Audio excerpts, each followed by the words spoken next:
Buenos días, buenas tardes, buenas noches, otra vez a esta segunda parte del episodio sobre indicadores de salud en nuestro blog en 1000 palabras, otra vez con el privilegio de contar con el doctor Cruham para continuar con este tema. Y sin mayores presentaciones, doctor, muchísimas gracias por estar aquí y continuamos con su sabiduría. Al contrario, otra vez, el agradecido soy yo. Ay, Bueno, pues habíamos hablado la vez pasada, Ana María, de estudios básicos y cómo a partir de la visión de la medicina funcional podemos tener realmente mucho mayor capacidad de diagnóstico y entender de manera mucho más profunda qué es lo que auténticamente está pasando en el organismo. Hasta este momento no hemos hablado de ninguna de las pruebas especiales, todas han sido las pruebas, vamos a decir, convencionales de laboratorio, pero que entendiendo más el significado de cada una de ellas, nos permiten conocer con mucho mayor, pues ahora sí, profundidad lo que es digamos, el accionar cotidiano de nuestro organismo.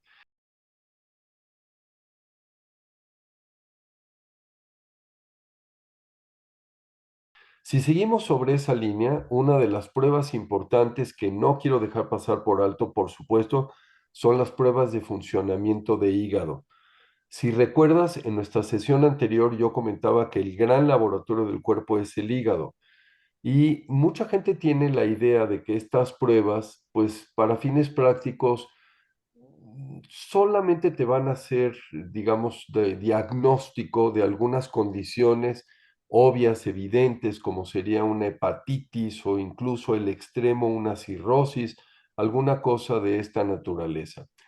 No pretendo decir que estas pruebas convencionales de proteínas totales, albúmina, globulina, bilirrubinas, transaminasas, deshidrogenasa láctica, fosfatasa alcalina, gamma glutamilatransferasa, no pretendo decir que te van a dar un diagnóstico fino de 1000 enfermedades en el hígado, pero sí te pueden dar una visión muy, muy clara de una serie de situaciones que están sucediendo.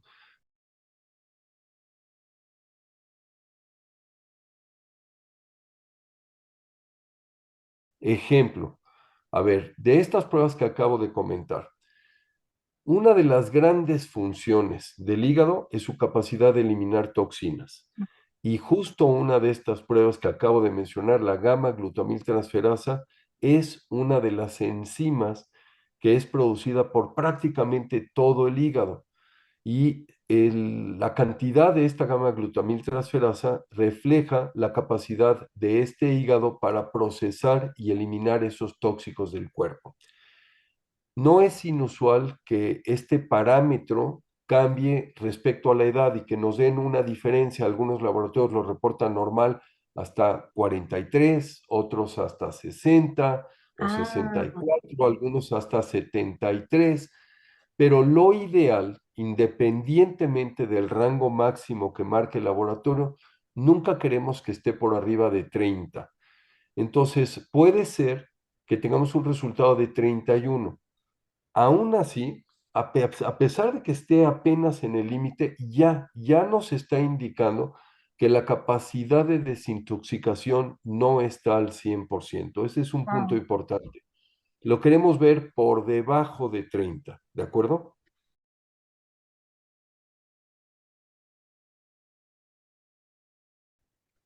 Aparecen niveles elevados de bilirrubina. Ujú. Y en la medicina convencional, generalmente el médico se limita a decir, esto no tiene ninguna relevancia, no es algo que vaya a tener ninguna repercusión, no representa un daño primario en el hígado, ignóralo. La Ujú. realidad, sin embargo, es que sabemos que esto no es así. En primer lugar, ¿qué es la bilirrubina? O sea, la gente piensa que la bilirrubina es nada más La canción. exacto, el motivo de una canción tropical muy alegre, ¿de acuerdo? Bueno, la bilirrubina es un producto de desecho del organismo y proviene de los glóbulos rojos. ¿Te acuerdas que habíamos hablado de que estos glóbulos rojos tienen una vida media de 3 meses? Exacto. Decía yo que al cabo del tiempo se va haciendo más rígida, se va haciendo más dura su pared Más y compacta, sí.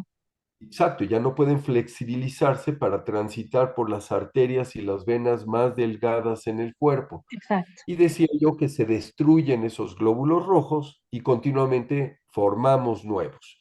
Sí. Bueno, pues la hemoglobina es el pigmento que tienen los glóbulos rojos en su interior y cuya función es captar el oxígeno para poderlo transportar y liberarlo en todos los órganos en el cuerpo. Eso es lo que hace la hemoglobina.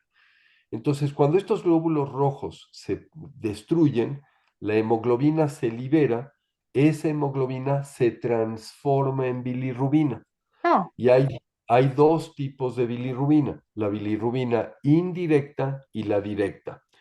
La indirecta es la que el hígado todavía no capta.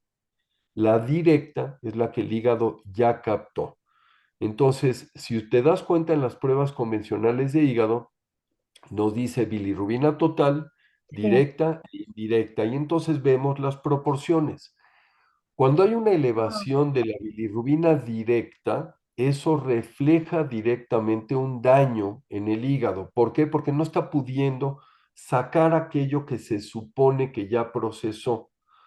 Pero lo más común no es eso. Es mucho más común encontrar una elevación de la bilirrubina a expensas de la indirecta. Y eso tiene un nombre muy elegante en medicina, se llama enfermedad de Gilbert. Y esto es a lo que yo me refería hace un momento cuando decía que en la medicina convencional típicamente el médico va a decir, esto no tiene ningún valor, no le hagas ningún caso.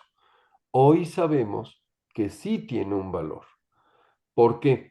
Porque cuando hablamos de desintoxicación, y este es otro tema que estoy seguro que vamos a tener que tocar en un futuro próximo, porque es un tema muy incomprendido por la medicina convencional, mm, pero es evidente que el cuerpo tiene que tener sus propios mecanismos para procesar y eliminar los tóxicos del cuerpo.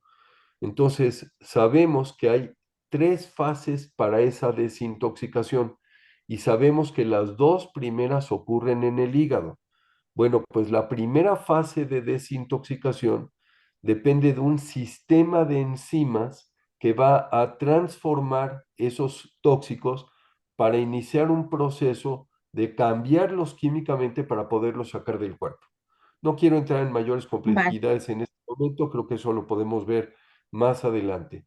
Bueno, pues hoy sabemos que cuando esos procesos químicos no funcionan correctamente, depende de mutaciones en algunos genes. Mm, Y eso es lo que equivale a la elevación de la bilirrubina indirecta.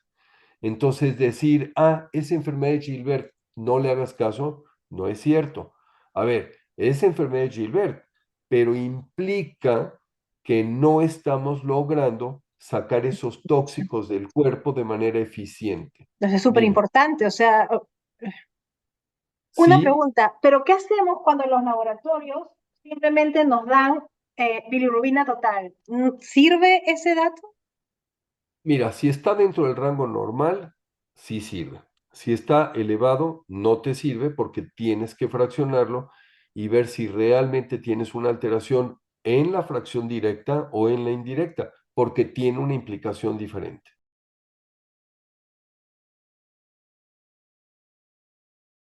Ahora, el hígado además es el productor, entre otras cosas, de proteínas. O Ujú. sea, no asumamos que todo lo que las proteínas que nuestro cuerpo requiere, o sea, para funcionar, se provienen exclusivamente de la alimentación. Eso no es así. El hígado además fabrica mucho de esas proteínas. Y esas proteínas tienen, pues, digamos, muchas funciones, pero por lo menos estamos hablando de dos que son fundamentales y que dependen del hígado. Una son proteínas de carácter estructural. O sea, somos lo que somos y nuestros tejidos tienen la capacidad y la fortaleza que tienen debido a esas proteínas. Y por el otro lado, globulinas, que es el otro gran grupo de proteínas que fabrica el hígado, tienen que ver con sistema inmune. Entonces, no nos sorprenda que ante alguna situación de carácter inflamatorio podamos ver, por ejemplo, alteración en la proporción o la producción de estas proteínas del hígado. Entonces podemos ver de repente que la albúmina está baja y eso puede hablarnos de desnutrición, de una disminución de reservas, o al contrario, podemos ver una albúmina muy elevada, lo cual seguramente sugerirá un proceso inflamatorio, y la cantidad de globulinas nos va a decir si nuestra producción de estas proteínas que participan en el proceso inmune son correctas o no son correctas. Mm, Entonces, si nos damos cuenta, en estas pruebas de hígado, que son pruebas, insisto nuevamente, dentro de los estudios básicos, hay sí. muchas cosas que en un momento dado podemos entender. Pero ahí sí nos podemos confiar de que si, por ejemplo, esto que mencionabas hace un rato, ¿no? De la gamma glutamil transferasa, si está baja dentro de los rangos, no hay mayor análisis que hacer. No, no, no, ya me quedo yo tranquilo. Va.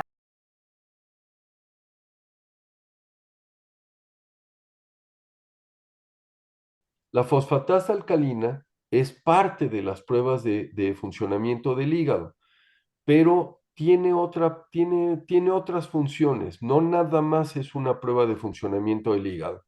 Entonces, cuando sí tiene que ver con un daño en el hígado, vamos a ver que una elevación corresponde propiamente a lo que se llama, se llama colestasis. Ujú, Significa que no está procesado, es como si hubiera una congestión, vamos a llamarle, del hígado, y entonces no pudiera, el órgano en general no estuviera funcionando adecuadamente, ¿de acuerdo? Pero resulta que la fosfatasa alcalina tiene una fracción hepática, ujú. tiene una fracción ósea. Oh, Entonces, esta prueba no solamente habla de cómo trabaja el hígado, también es una prueba muy importante que nos permite ver remodelación del hueso. Y si yo tengo una fosfatasa alcalina elevada, pero todas las demás pruebas de hígado son mm, normales, seguramente no es un problema del hígado, ajá. seguramente es un problema en la remodelación del hueso. Vamos a hablar de esto en un momento cuando hablemos de vitamina D, Ujú. pero la fosfatasa alcalina esencialmente lo que te habla es de la capacidad de formar hueso nuevo.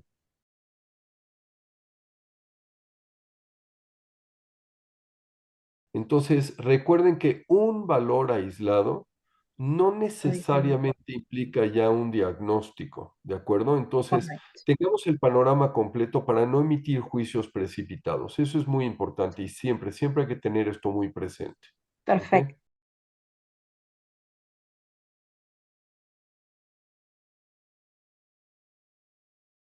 Pues no puedo dejar de mencionar, obviamente, algunas pruebas hormonales, particularmente hormonas tiroideas, hormonas sexuales, que son fundamentales. Siempre, la primera pregunta es, ¿siempre tendríamos que hacer estudios de hormonas tiroideas o estudios de hormonas sexuales? No, no siempre. Ciertamente hay circunstancias. Yo creo que hormonas tiroideas sí, por lo menos en algún momento tener la referencia de que todo está en orden. Y si clínicamente en un futuro no cambian las cosas, puedo hacer esa prueba de seguimiento a intervalos más largos. Pero por el otro lado, hormonas sexuales generalmente las hacemos en circunstancias específicas. Y también ahí tenemos que tener mucha claridad y vamos a hablar de esto en un momento. O sea, ¿qué es exactamente lo que queremos de las pruebas para solicitarlas? No solicitar estudios de manera indiscriminada y luego toparnos con el hecho de que no podemos hacer nada con esa información, porque no sabemos ni siquiera qué significado tiene. Entonces tenemos que tener claridad de por qué estamos haciendo las pruebas y qué es lo que estamos buscando para saber entonces cómo podemos interpretar esa información. Vale. Primero, las hormonas, no solamente tiroides, hormonas en general. Las hormonas son realmente moduladoras de procesos, digamos, metabólicos. Tienen que ver con muchas cosas, tienen que ver con crecimiento, con desarrollo celular, etcétera. Pero, y obviamente la presencia o deficiencia de alguna de estas hormonas va a hacer que estos procesos metabólicos digamos, digamos que caminen al ritmo que deben de caminar o no lo hagan, ¿de acuerdo?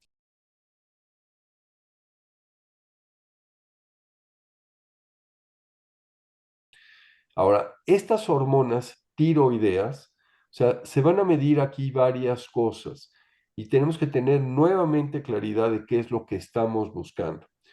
Las pruebas básicas son T4, Sí, T3, TH. TSH. Mm, ¿Qué es cada una de estas cosas? ¿Qué significa? T4 significa tiroxina, es la hormona tiroidea más abundante, pero que sin embargo es inactiva. T3 es triiodotironina, que ujú. es la hormona tiroidea activa, pero Vale. que sin embargo se produce en una mucho menor proporción. De hecho, si analizamos cuánto de T3, que es la hormona activa, se fabrica en la glándula tiroides, alrededor del 6%, 8% de la producción total de la glándula Ah, es T3. La inmensa mayoría de la producción de T3 proviene de una transformación periférica de T4 en T3. Y cuando digo periférica, esta transformación ocurre primariamente en el hígado, pero también puede ocurrir en otros órganos como riñones o intestino, pero sobre todo en el hígado, es lo más importante. Eso no quiero entrar en la complejidad, también hay una conversión, por ejemplo, a nivel cerebral, y esto es lo que determina que en un momento dado tengamos la capacidad de saber hay o no hay una deficiencia, lo que sería un hipotiroidismo. Ahora, hay dos formas en que se van a medir estas hormonas tiroideas, la forma total y la forma libre. eso. ¿Qué significa total? Es toda la hormona tiroidea. Pero la forma libre es una muy pequeña proporción, que es la que no va unida a una proteína transportadora. Ok. Y entonces tiene la capacidad de entrar a las células para ejercer su efecto.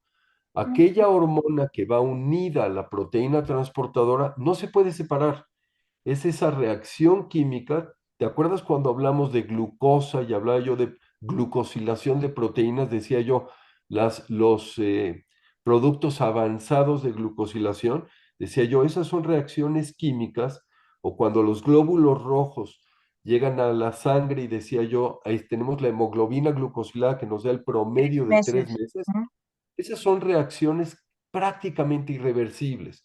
ujú. Entonces, la gran cantidad de la hormona tiroidea va unida a proteínas y por lo mismo está circulando en sangre, pero no tiene la capacidad de entrar a las células. Vale. Para que tengas una idea, ¿qué cantidad de T4 es la forma libre? 0,3%. ¿Qué cantidad de T3 es libre? 0,03%. Entonces, esa Eso mínima, es lo que medimos. esa ínfima proporción que son las Wow. formas libres es lo que hace que nuestro organismo funcione. ¿De acuerdo? ¿Ok? Ahora, la hormona estimulante de la tiroides, Ujú, TSH, ujú. es la que generalmente mide la medicina convencional. Sí. Y entonces dice, a ver, si tú tienes TSH, ya tienes el panorama completo de lo que está pasando. Eso es un error.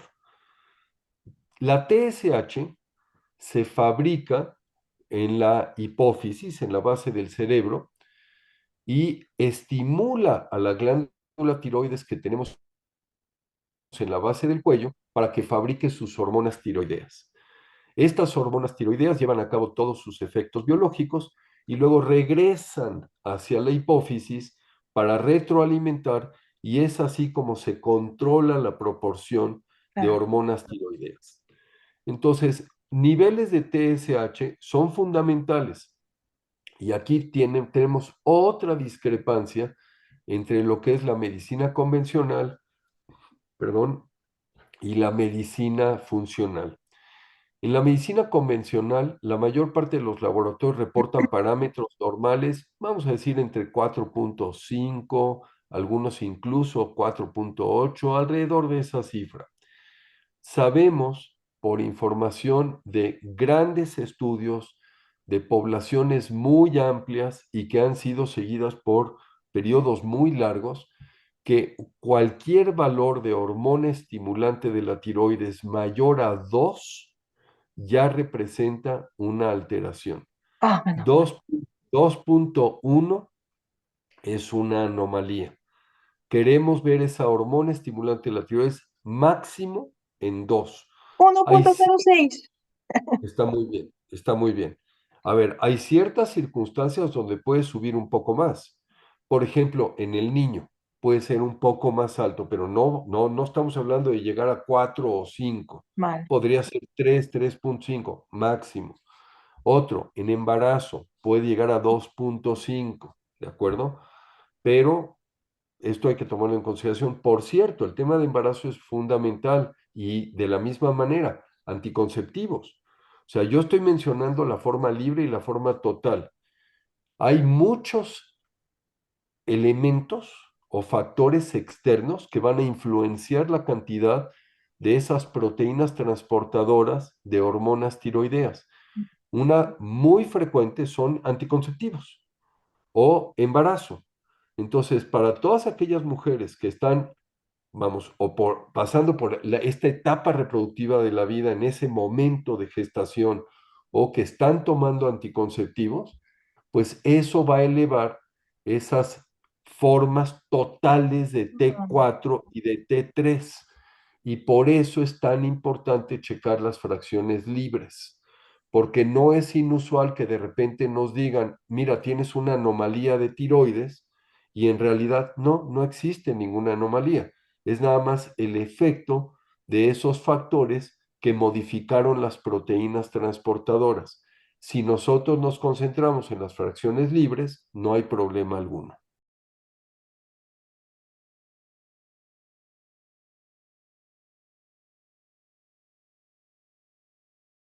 Bueno, ahora, pruebas un poco más específicas de tiroides que en ciertas circunstancias tenemos que hacer.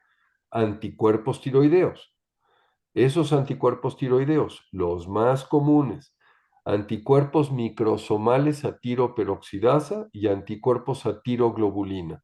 Estos son precisamente los marcadores que nos permiten identificar enfermedad tiroidea autoinmune como enfermedad de Hashimoto. Pero O sea, esas no son las normales. Esos. eh, no se piden convencionalmente a menos de ah, que haya una sospecha o de que queramos dar un seguimiento y ver qué es lo que está pasando. O sea, una deficiencia de hormonas tiroideas se llama hipotiroidismo. exacto, Un exceso es hipertiroidismo. Bueno, exacto. la causa más común de hipotiroidismo es enfermedad de Hashimoto. Mm. Esto significa una enfermedad autoinmune donde nuestro propio organismo perdió el control y empezó a fabricar estos anticuerpos tiroideos, estos que acabo de mencionar, anticuerpos microsomales a tiroperoxidasa o anticuerpos a tiroglobulina, que están atacando a la glándula tiroides. ¿De acuerdo? Ujú, Eso es lo que caracteriza a esta enfermedad de Hashimoto. ujú. Pero ahí la pregunta obvia es, ¿y de dónde surgieron esos anticuerpos? Sí. ¿Por qué? ¿Qué es lo que hizo que estos empezaran a producir? Y esto es lo que nos permite entrar en mucho mayor, pues ahora sí, con un análisis mucho más concienzudo, más meticuloso, para poder entender qué es lo que detonó esta descompensación inmunológica, cuál fue el factor primario. Este es uno de los puntos que vamos a hablar en unos minutos cuando hablemos ya de algunas de las pruebas especiales. Pero una pregunta. No todos los hipotiroidismos tienen que ser Hashimoto's. No todos son. Vale, Es lo más común, pero no todos son. vale. Y por supuesto que en tiroides puedes tener otro tipo de padecimientos. A ver, o sea, ¿qué pasa con aquellos individuos que tienen lo que se llama un bocio Bocio. nodular, que tiene un nódulo? Y bueno, no, esto no es un problema inmunológico y de hecho pueden tener nódulos tiroideos y sin embargo la glándula funcionar correctamente. Mm. Y los nódulos, esa es otra historia. No estamos hablando en este momento de padecimientos en lo particular, estamos hablando de pruebas de laboratorio. Y entonces llega ahí consideraciones, esos nódulos son activos, son inactivos, son benignos, son malignos, etcétera. Eso ya es otro tipo de situaciones. Pero yo me estoy limitando en este momento al abordaje de las pruebas de laboratorio. Y por Exacto. eso digo, Sí, me parece una dime, pregunta. Lo que pasa es que como yo vengo siguiendo mi tiroides desde el 2014, creo, que me lo diagnosticaron, el hipotiroidismo, me varían un poco lo que los laboratorios ponen como rango normal. Por eso, a mí como paciente que no soy médico, me confunde mucho, porque en mi valor en uno es normal y en el otro ya no es normal, y entonces yo me pregunto, ¿y ahora será normal o no, no? en ese sentido, por eso es tan importante eso que decía yo, por ejemplo, de TSH. Sí, Nunca, nunca mayor a 2. vale, vale, Y la queremos ver, por supuesto, no más bajita, abajo del límite mínimo, ¿de claro, acuerdo? claro. Y por el otro lado, en las formas libres, ahí sí, nos apegamos a lo que sería propiamente el límite que marca el laboratorio, no lo queremos ver fuera de esos límites. Vale. Ujú. ¿De acuerdo? Y en cuanto a los anticuerpos tiroideos, tienes toda la razón. Hay muchas metodologías. Te puedo decir, por ejemplo, que los laboratorios en México, para anticuerpos a tiroperoxidasa, muchos marcan máximo hasta 5,6.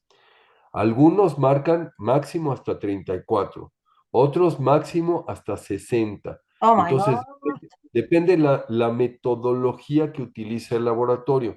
Lo que yo hago con mis pacientes, cuando me dan resultados y yo documento la información en el expediente, siempre me aseguro de anotar no solamente el resultado, sino también el Ujú. rango de referencia, para Claro, que así lo llevo yo. para que yo pueda entender cuál es el significado, porque a veces el mismo paciente le sucede lo que tú me estás diciendo, que por diferentes circunstancias su prueba se realizó en laboratorios que manejan digamos, utilizan una técnica distinta y por lo mismo no necesariamente podemos ver un resultado en forma aislada.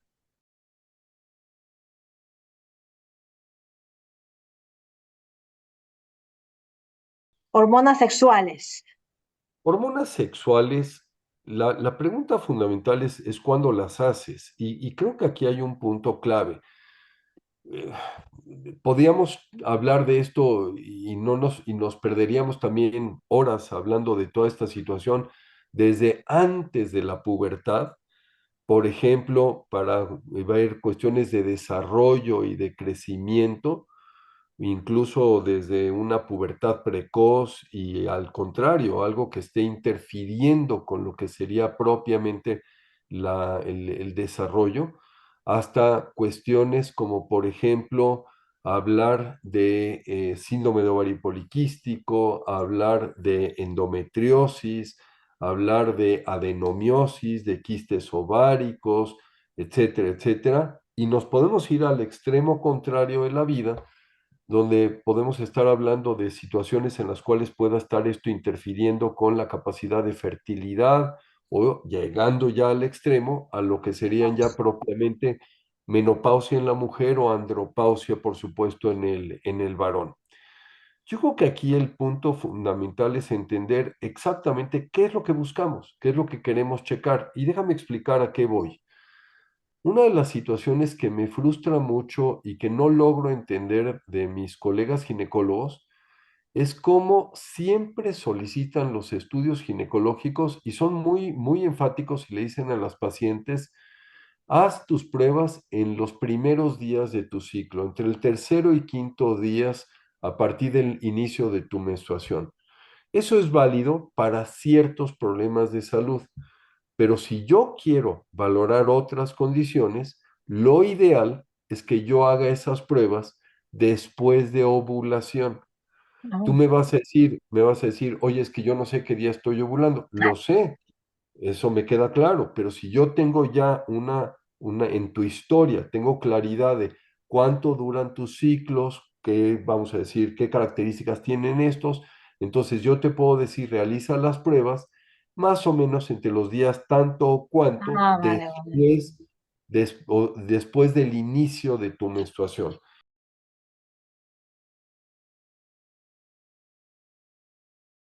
Entonces, es muy importante que hagamos estas pruebas en el momento correcto, precisamente para obtener la información de lo que necesitamos.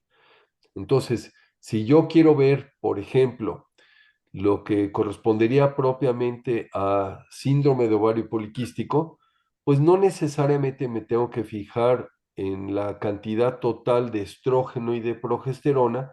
Ahí me interesa en los primeros días del ciclo checar la proporción de las dos hormonas que controlan el funcionamiento del ovario, que son la hormona estimulante del folículo y la hormona luteinizante.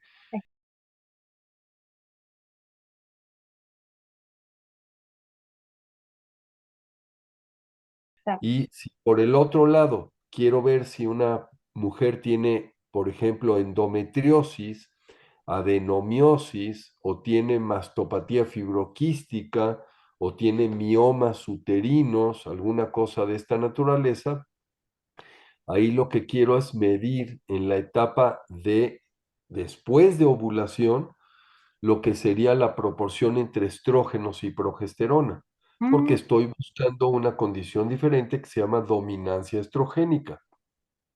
Entonces, esto es clave entender cuál es el problema y a partir de eso, cómo solicito el estudio y cómo lo voy a interpretar. O sea, no es simplemente decir, a ver, un perfil ginecológico. Sí, el perfil ginecológico, que nos quede claro, son las dos hormonas que controlan el funcionamiento del ovario que ya mencionaba yo hace un momento, mm, la prolactina, que es la hormona mm. productora de leche, los estrógenos, fundamentalmente el estradiol, y por el otro lado la progesterona, ¿de Sí. acuerdo? Y entonces, obviamente, insisto, o sea, entendemos que esto es un ciclo. O sea, piensen en esto del ciclo como este periodo de 28 días, donde idealmente las primeras 2 semanas vamos a tener la maduración del folículo, Ujú, que en este proceso se va a transformar en un óvulo y donde se está produciendo fundamentalmente estrógeno, ujú, pero no hay progesterona. A partir del día 14, que es la mitad del ciclo, en un ciclo ideal, por supuesto, se fabrica la hormona luteinizante. Esa es la responsable de la ovulación. ujú, En el momento en que hay una ovulación, eso significa que se rompe el ovario, literalmente se rompe, dejando salir al óvulo, empieza entonces la producción de progesterona. ujú. La progesterona se fabrica de esa ruptura del ovario. Cuando se rompió el ovario, esa cicatriz que queda se llama cuerpo lúteo. Ah, sí, sí, sí. Y ese cuerpo lúteo fabrica progesterona. Si sí hay embarazo, esa producción de progesterona continúa y más adelante va a ser tomada por la placenta. La placenta es la que va a continuar con la producción de progesterona. Pero si no hubo embarazo, entonces después de unos cuantos días, la cantidad de progesterona cae y esa es la señal para el organismo para decir, no hubo embarazo, empecemos un nuevo ciclo y la menstruación es la eliminación de esa capa interna del útero, de la matriz, que es el endometrio, que Ujú. se había preparado para recibir al huevo Exacto. fecundado. ¿De acuerdo? De acuerdo. Entonces, yo tengo que entender este ciclo, tengo que entender cuál es el problema médico de la persona, qué es lo que estoy buscando, para entonces poder decir, a ver, voy a pedir estas pruebas y las voy a hacer en tales o cuales momentos, y entonces ahí sí, saber exactamente qué es lo que quiero.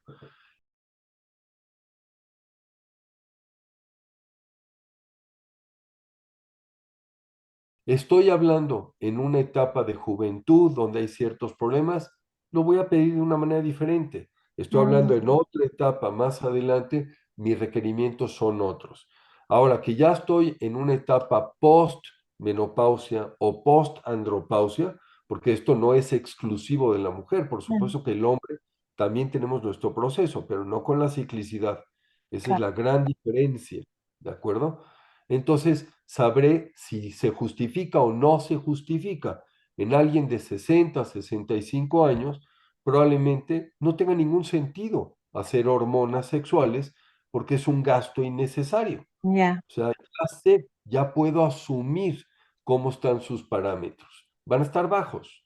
Es perfecto. natural, fisiológico. Ahora, que hay alguna circunstancia particular, probablemente en ese caso sí pido los estudios. O por el otro lado, hay un reemplazo hormonal, puede ser que solicite yo los estudios.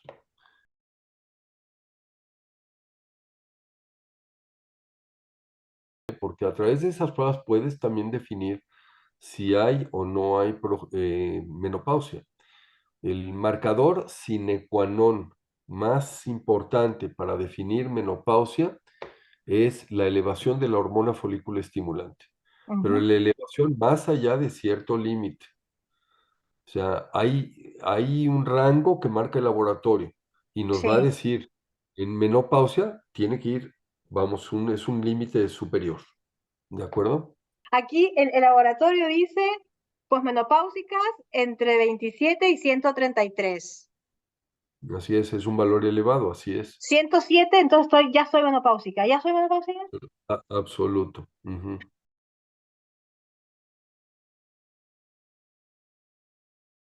Veámoslo como fisiología, son Vale. simplemente, son procesos naturales de vida. Y recordemos, y esto pues es un punto muy, muy importante, recordemos que nosotros como especie hemos desafiado a la naturaleza, porque realmente el propósito fundamental de la existencia de todas las especies es la reproducción. Lo que pasa es que nosotros como especie pues hemos hecho muchas cosas y la realidad es que vivimos mucho más allá de nuestra etapa reproductiva, del fin de nuestra etapa reproductiva, que no sucede así con el resto de las especies, ¿de Y acuerdo? algunos sin reproducirnos, porque yo no quise tener hijos. Ah, bueno, esas son elecciones personales, eso no es discutible, ¿de acuerdo? Pero el punto es que pasado este periodo, o sea, hay todavía mucha vida por delante y, Muchísimas. vamos, esto no es lo que biológicamente sucede en otras especies. Correcto. Entonces, todo esto hay que contextualizarlo. Te voy a dar un ejemplo con esto justo lo que tú estás comentando.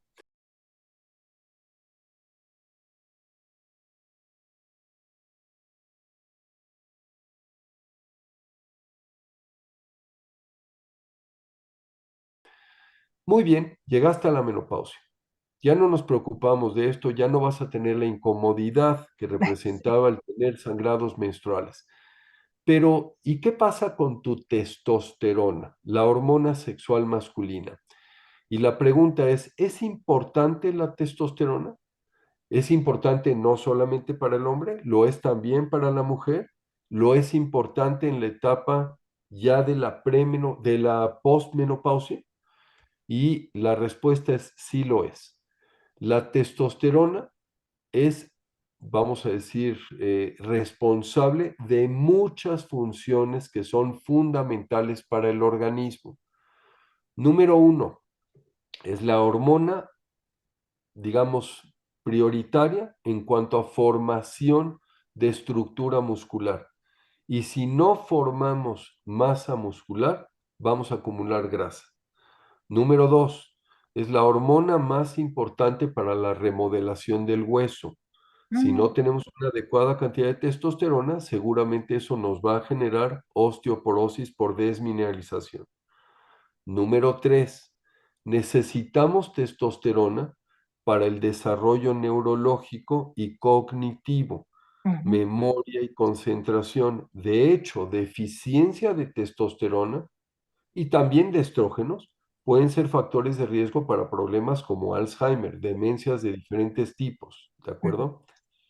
Otro punto que es importantísimo también, la testosterona tiene que ver con estado de ánimo, tiene que ver con, vamos a decir, irritabilidad o la forma en la que reaccionamos ante las circunstancias.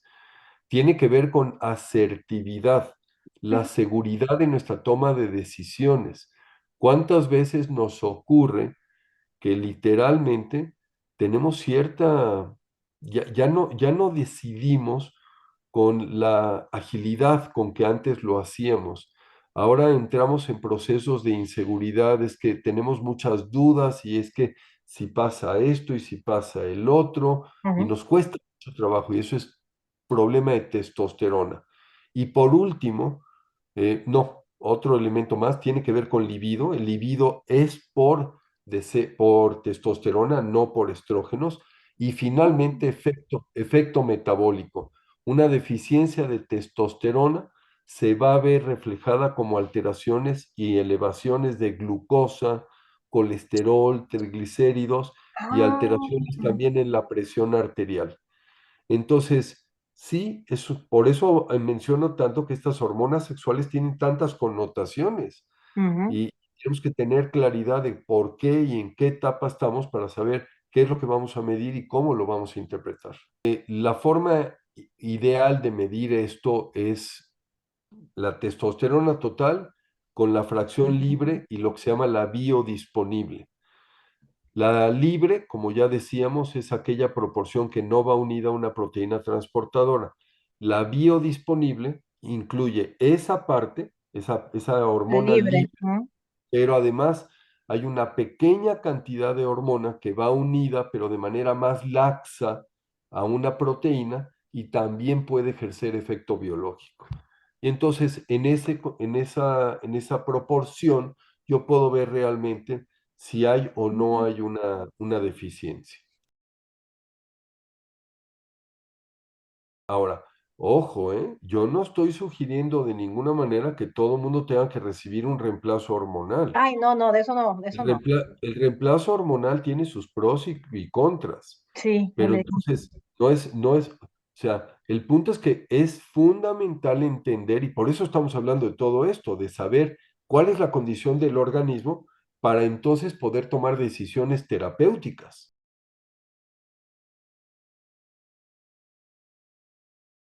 Porque hay otras dos pruebas que yo incluiría dentro del terreno hormonal que también podemos manejar todavía dentro de lo que serían los estudios convencionales, que serían la sulfato de hidroepiandrosterona y la pregnenolona, que no son pruebas que vamos a hacer de rutina, no las vamos a hacer en todo mundo. Mm. ¿Qué son estas dos pruebas? La vía metabólica de producción de las hormonas sexuales es la misma que el organismo utiliza para fabricar el cortisol, que Ah, es la hormona del estrés crónico.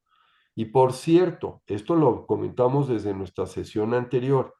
¿De dónde vienen las hormonas sexuales y de dónde viene el cortisol? Del colesterol. Entonces, si entendemos que es la misma vía metabólica, entonces a partir del colesterol se va a fabricar una hormona que se llama pregnenolona. A esta le denominamos la hormona madre, porque de ella provienen tanto el cortisol como las hormonas sexuales. Cuando estamos sometidos a un estrés crónico y nuestro cuerpo tiene que fabricar cortisol continuamente durante un periodo prolongado, muchas veces lo que vamos a observar es que empieza a haber una reducción en la cantidad de la pregnenolona. Es la materia prima, es el insumo. Y en estas circunstancias lo que está sucediendo es que en nuestro cuerpo le puede empezar a faltar esa pregnenolona. Entonces, hacer esta prueba, en cierto modo, me indica el impacto de estrés en el organismo. Por el otro lado, la sulfato de hidropiantocerona en esa secuencia química así, es el elemento químico que antecede a la fabricación de las hormonas sexuales masculinas. Y tú vas a decir, bueno, masculinas, ¿y qué? ¿Qué significa esto? Ah, bueno, pues resulta que todos fabricamos primero las hormonas sexuales masculinas y esas las convertimos en femeninas. Tanto en la mujer como en el hombre es exactamente el mismo proceso químico. wow. Esto tiene una razón de ser, tiene que ver con estructura química. El colesterol, que es el origen, es una molécula que tiene 27 átomos de carbono. Ujú. Luego vienen elementos como el cortisol, es un producto de 21 átomos de carbono. Luego vienen las hormonas sexuales masculinas, que tienen 19 átomos de carbono, y las hormonas sexuales femeninas tienen 18. Y solamente tiene nuestro cuerpo enzimas que quitan carbonos. Y de esta manera vamos haciendo la transformación química del elemento. No tenemos estas enzimas para sumar carbonos. Entonces no podemos convertir estrógenos en hormonas Mm, sexuales masculinas. mm, El- mm. la vía es Ah, unidireccional. ya, ya, ya. Ah, Bueno, esta sulfato de hidroepiandrosterona está inmediatamente antes de la fabricación de hormonas sexuales masculinas. ¿Y por qué la mido? Número uno, porque me permite ver el impacto de estrés, que decía yo igual que en la pregnenolona. Ante una situación de estrés, nuestro organismo va a privilegiar la producción de cortisol. No le importa reproducción. Eso pasa a un segundo plano. Primero tenemos que sobrevivir y luego nos reproducimos. Ahora, otra función muy importante, ante una situación de deficiencia de esta sulfato de hidroepiandrosterona, lo que ocurre es que esto tiene también alteraciones, afecta de manera importante el estado cognitivo. Entonces, mucho de lo que es el proceso neurodegenerativo, en gran medida, oh, tiene que ver bueno. también con deficiencia de esta sulfato de hidroepiandrosterona. Si me preguntas cuánto es lo ideal, en cuánto deberíamos de ver esa sulfato de hidroepiandrosterona, diría yo que por lo menos me gustaría verla en el rango de 50 al 75% del límite que me da el laboratorio.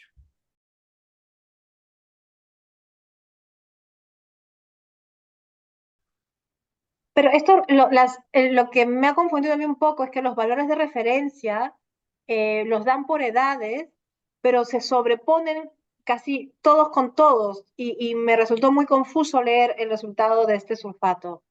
Esto que acabas de decir es interesantísimo. ¿Por qué? A ver, porque me van a decir a mí en el laboratorio, voy a hablar, por ejemplo, de la testosterona, y me van a decir, ah, bueno, es que en el varón de 75 años es normal tener una testosterona que esté probablemente en 300. Y voy a decir, sí, eso es normal, pero eso no es lo ideal. Yo quiero que este varón que tiene 75 funcione como si tuviera 40. Y Ah, entonces quiero, ah, quiero que su testosterona esté en 600, no la quiero en 300. Entonces, mucho cuidado con esos parámetros de interpretación. Esa es otra de estas diferencias de medicina funcional.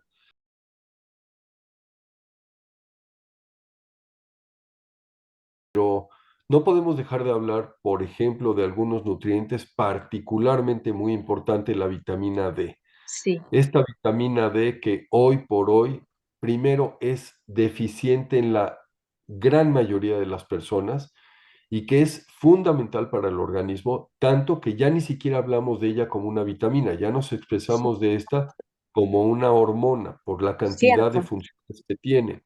Mucho más allá de la capacidad de esta vitamina D para absorber calcio y formar hueso, participa de manera muy, muy importante en lo que es el proceso neurológico, la función cardíaca y fundamentalmente el sistema inmune. Entonces, el laboratorio nos dice, y este es un estándar internacional que yo no entiendo, la verdad no lo entiendo. Utilizan un término que es suficiente y nos dice que de 30 a 100 es suficiente. Por debajo de Sí, 30 cierto. habla de deficiente. Esa Sí, es la palabra, ese es el término sí, que sí, utiliza, ¿de sí, sí. acuerdo? Y me llama muchísimo la atención porque si yo lo veo de esta manera, pues por sentido común me cuestiono y digo, ¿y será lo mismo tener un nivel de 31 que de 99? Y mi sentido común dice, claro que no. O Claro sea, que no. no es lo mismo tener un nivel que esté en el rango más bajo que uno que esté en el más alto. Sí. ¿Qué es lo ideal? Para la medicina funcional, 70 a 90. Entonces, eso es lo que buscamos, 70 a 90. Qué golpe bajo, doctor. ¿Cuánto tienes? Yo tengo 42 y estaba feliz porque dice entre 30 y 100, bueno, 42 está bien, pero ya me acaba de cancelar, o sea que a ingerir mi suplemento. Sí, sí. Y si 90, vas, de 90 a 100 ha dicho, no, de 70 a 90. de 70 a 90, chis. Y hay quien dice que por arriba de 50 estás bien, pero idealmente 70 a 90. Porque aquí dice que encima sobre 100 es toxicidad. Claro, así es como lo expresa, pero en ese sentido, esa toxicidad realmente no va a tener mayor manifestación a menos de que llegues a 150. Vale, o sea, a 70 hay que llegar. Oh my God. 70 a 90 es donde mejor funciona el organismo. Y, Ya eh, tengo si vamos tarea. a, y si vamos a reemplazar vitamina D, nunca olviden que tiene que venir combinada con vitamina Gracias. K2. Ah, sí, sí, sí. No viene combinada con vitamina K2, Ujú. cuidado, esto es un factor de riesgo para arteriosclerosis.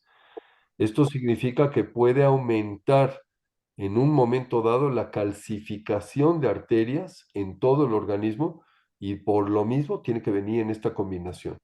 Sin hacer publicidad, tapo el nombre, pero es justo esto viene con D3 y K2. Las recomendaciones, miren, a ver, este es otro tema de conversación. Sí. Pero muchos de esas recomendaciones de nutrientes esto en inglés se llama los RDAs, Recommended Daily Allowances, Yes. ¿ok? Tengan presente que estas recomendaciones provienen de lo que eran las necesidades para evitar enfermedades por deficiencias de Cierto, nutrientes. cierto. Entonces, por ejemplo, cuando había deficiencias de ciertas vitaminas, o sea, estamos hablando de problemas que hoy en día ya prácticamente ni conocemos, pelagra, beriberi, Ah, escorbut, sí, sí, claro, cosas de esta claro. naturaleza. Y entonces decía, ¿qué es lo mínimo que necesitamos para Mm, no desarrollar ese tipo de enfermedades? sí, Y resulta que el mínimo de vitamina D son 400 unidades al día. Y en México todavía existe una restricción y los productos de vitamina D no pueden tener más de 400 unidades al día. ¿Por qué? Porque si tiene un poco más ya se considera medicamento, ya no se considera suplemento. mm, Yo recomiendo generalmente, y esto obviamente que haciendo estudios de laboratorio, porque habrá quien requiera un poco más, o habrá quien requiera un poco menos, pero alrededor de 5.000 unidades al día, que son 125 microgramos. Esto lo que te está diciendo, cada gota tiene 1.000 unidades. vale, vale, vale. Y tú quieres tomar alrededor de 5.000 y vas a hacer pruebas de laboratorio. Y una vez que sepas cómo La respondiste, dosis, claro. probablemente funcionarás con 4.000 unidades o probablemente requerirás 7.000, etcétera. Vale, vale, vale. Voy a dar un ejemplo, ¿ok? Yo estoy saliendo de COVID en este momento. Bueno, Oh, sí, estoy ya en mi último día, ya me estoy recuperando. Bueno, o sea, una de las cosas precisamente para salir de este tipo de infecciones es dosis altas de ah, vitamina D. sí. Entonces, ¿qué quiere decir altas? Durante estos días yo tomé 40.000 unidades diarias, ¿ok? Y, y esto fortalece el sistema inmune y es algo Claro, de lo uf, que ayuda a recuperar pues la vitalidad es un boost. enfrentar el cuadro viral, esencialmente. Y luego baja a dosis normales, ¿o no? Yo recomiendo, y es lo que yo tomo diariamente, 5.000 unidades. Pero repito nuevamente, haciendo pruebas para ver quién Que requiere un llegar a poco los más o quién 70, requiere un poco claro. menos. Sí.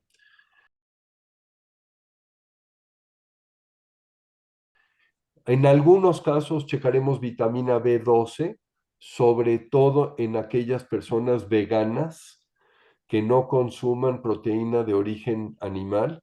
En quien consume muchas carnes rojas, no tiene sentido, o sea, el nivel de vitamina B12 va a estar elevado. Y Mm, esto es importante porque vitamina B12 Recuerden que cuando hablamos de la homocisteína, ya lo platicamos la sesión anterior, Sí, decía yo que esto tiene que ver con deficiencias de vitaminas del complejo B. sí. Entonces tenemos que ver si vamos a reemplazar esa vitamina del complejo B y cómo lo vamos a hacer, y por eso puede ser útil medir vitamina B12. Y Ah, finalmente, entre las pruebas adicionales que diría yo son importantes, algunas pruebas básicas de materia fecal, donde en ocasiones queremos checar no necesariamente un copro parasitoscópico para buscar un parásito, ni no. un coprocultivo para buscar una bacteria, pero sí un coprológico que nos permite saber una descripción de la materia fecal, y con esto tenemos una semblanza mucho más clara de si hay un problema de mala absorción, si hay algún problema inflamatorio, si hay Eso. algún, o sea, en un buen coprológico, digamos que podemos tener una referencia amplia, general, pero de muchos problemas intestinales que pueden ser muy importantes, muy importantes.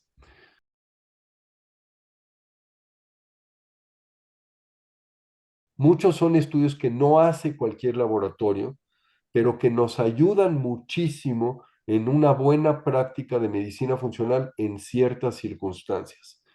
En primer lugar, tengo que mencionar estudios de sensibilidad a alimentos que miden anticuerpos específicos contra alimentos. Mm. También tengo que mencionar estudios mucho más profundos de función intestinal, pruebas que nos permiten conocer un buen equilibrio precisamente, Claro, exacto, los alimentos. ¿sí? Pruebas que nos permiten conocer con mucho mayor detalle cómo está la microbiota intestinal, si hay un proceso digestivo exacto, si tenemos un proceso inflamatorio o inmunológico alterado a nivel intestinal. También podemos hacer pruebas, por ejemplo, de lo que se llaman ácidos orgánicos. Estos son intermediarios metabólicos Mm. que nos permiten valorar ciertos procesos químicos. A través de esto puedo saber la capacidad de generación de energía, la producción de neurotransmisores, la capacidad de desintoxicación, Mm. reservas orgánicas y la relación que todo esto tiene con microbiota intestinal. Oh, Por eso me ejemplo, gusta. pero esto lo vamos a hablar más adelante. Pero nada más para darles un ejemplo, un crecimiento exagerado de una familia de bacterias a nivel intestinal bloquea la producción de una enzima, que es la que convierte la dopamina en noradrenalina. Entonces, un desequilibrio a nivel de esa microbiota tiene un impacto en el funcionamiento de todo el sistema nervioso. Wow. Es un ejemplo. Otra prueba especial que podemos hacer en un momento dado es prueba de cortisol en saliva, donde checamos a lo largo del día en diferentes momentos la producción de cortisol, y esto nos permite valorar la respuesta ante el estrés. Tenemos también la capacidad de checar pruebas como micotoxinas, Ujú. toxinas derivadas de hongos. Somos. Muchos alimentos vienen contaminados con Sí. ellos, y esto puede producir una enorme cantidad de problemas de salud, etcétera. Wow. También en pruebas no necesariamente sofisticadas y de laboratorio particular, pero insisto, no de todos los días, pero podemos requerir pruebas de remodelación del hueso. Entonces, no nos quedemos con la idea de que solamente una densitometría ósea me va a permitir ver la calidad y la estructura del hueso. O Ok. sea, yo tengo que saber si el hueso se... A ver, puedo tener una osteoporosis por muchas razones. O bien porque tengo una destrucción acelerada del hueso, o bien porque no estoy formando ese Pues, hueso correctamente, claro. o por el otro lado, porque no cuento con los nutrientes adecuados para poder formar ese hueso nuevo. Eso Mm. lo mido en el laboratorio, no en la densitometría. Y Vale. en el laboratorio puedo hacer un seguimiento a intervalos mucho más cortos y no esperar un año para volver a repetir el estudio radiológico.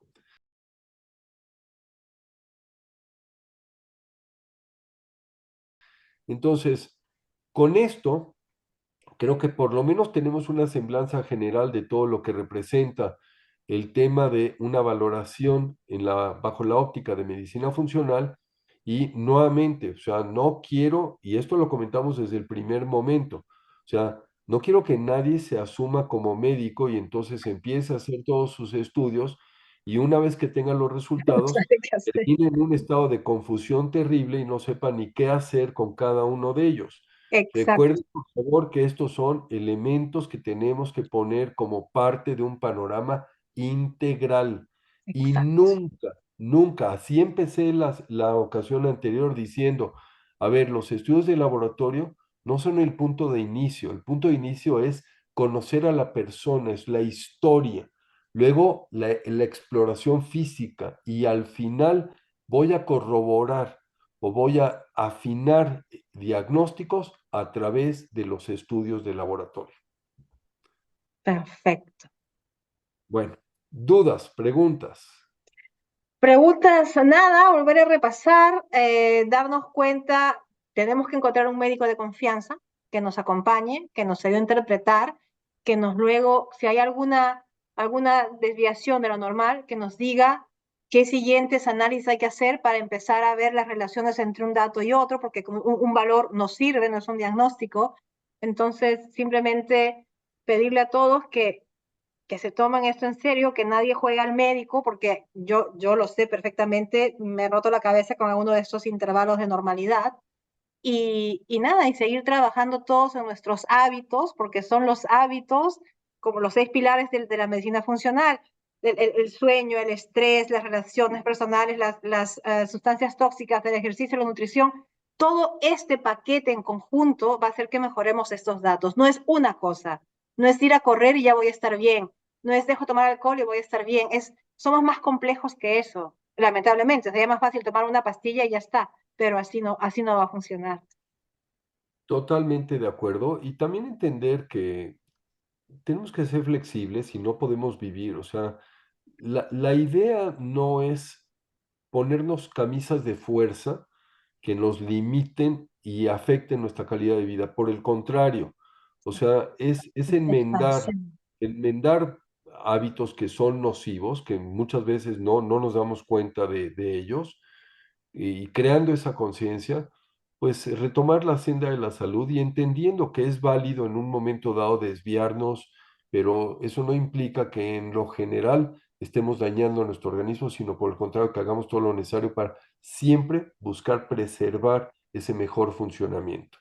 Y hay mucho más que podemos hablar en un futuro próximo, pero ya definiremos cuáles son los temas, pero esto no era más que los puntos, vamos a decir, de apoyo para entender cómo vamos enfrentando estas situaciones.